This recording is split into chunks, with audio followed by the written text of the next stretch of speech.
It's being called a breakthrough in the fight against Alzheimer's disease. Before the break, we told you that the Food and Drug Administration recently approved a drug that could slow the progression of the disease. According to the Alzheimer's Association, this disease kills more Americans than breast cancer and prostate cancer combined. So this is an important step.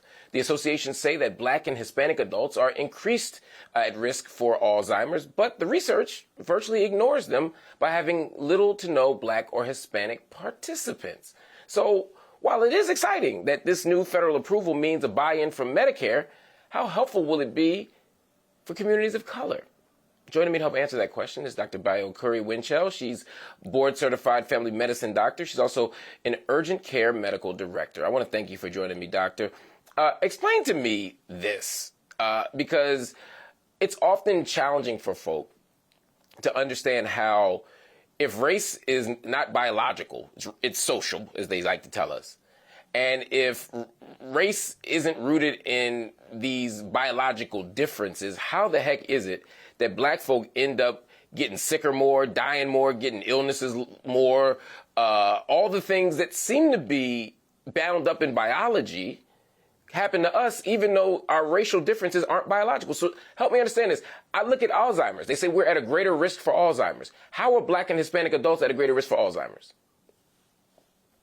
So we are at a greater risk, Mark, just like you mentioned, because of our race. Now, when we break that down, yes, it's not biological and it's a social construct, but what it is it's a barrier that allows us to be seen and really recognize our symptoms that are happening. And so we know that Black and brown people are more likely to get Alzheimer's. But what's happening is we're not finding out till later on because they've had the symptoms for maybe a year or two. But when they go in and they're seen, they're not recognized or addressed. And so that is the main piece that is causing us to be diagnosed at a disproportionately higher rate and at a later rate.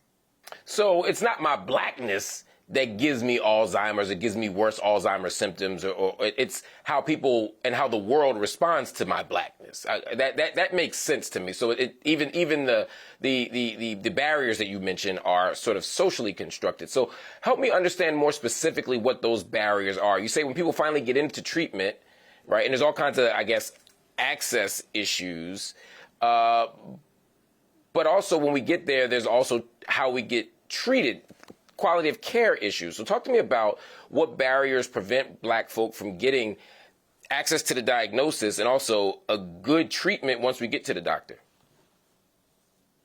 Well, there's two parts. Number one, when we talk about being able to be diagnosed, education is huge. So we have to invest in having medical students, doctors, understand that this disease is possible in all races. And when you understand that, you can recognize it and you can diagnose it. So that is a huge piece. The other part is when a patient comes in and they're stating, doc, I'm having a hard time remembering things. I'm having difficulty with remembering people's names. All of those things are a part of the diagnosis of Alzheimer's, but we also need that provider to recognize it. So those are part of the barrier, just access, because when you're there in the clinic, you need that provider to recognize it, and as well as you need to be able to have the information to understand that the symptoms that they are experiencing could be Alzheimer's. Talk to me about affordability, because I feel like that's another piece of this. The Alzheimer's Association estimates that Alzheimer's will cost the nation $348 billion this year. They estimate that number by the year 2050 will be trillion with a T, $1 trillion. Yes. That seems unimaginable to me. Why is it so expensive? Well, unfortunately, when we look at how expensive it is to even produce or have a drug available, a lot of things that have to happen and be available. But then you've got different barriers such as insurance companies being able to offer it. We have, Medicare just finally approved this drug. They wouldn't approve it if it wasn't fully approved. And so that language in itself is difficult to really think about how it lands in people's pockets because yes, we appreciate all of those things that happen so a drug can be available. But for me as a doctor, I want to be able to give it to all my patients. I want to be able to provide equitable care. So people who come in and see me and have these symptoms, I can help them do something with it and not have it be a financial barrier so you can get help and be able to have a better quality of life for a longer period of time. That makes complete sense to me. When I think about that cost, I also think about Medicare. For some people, Medicare is how they pay for treatment. It's how they access treatment. Yes.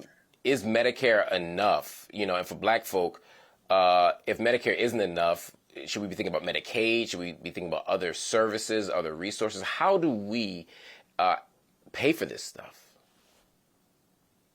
So we have to really unroof all of the pieces that allow medications to be able to be there for patients. And so when we have all these barriers, such as Medicaid, Medicare, yes, are great for access for all people, and specifically those that are underserved, we have to look at why do we have these barriers in place that prevent us from just getting the medicine to the patient. And so what's happening is there's a competition between pharmaceutical companies that again prevent us from being able to, especially providers, be able to give that to our patients. So it's a blend of things that we have to look at, acknowledge, and produce change if we really want to move that needle and help people.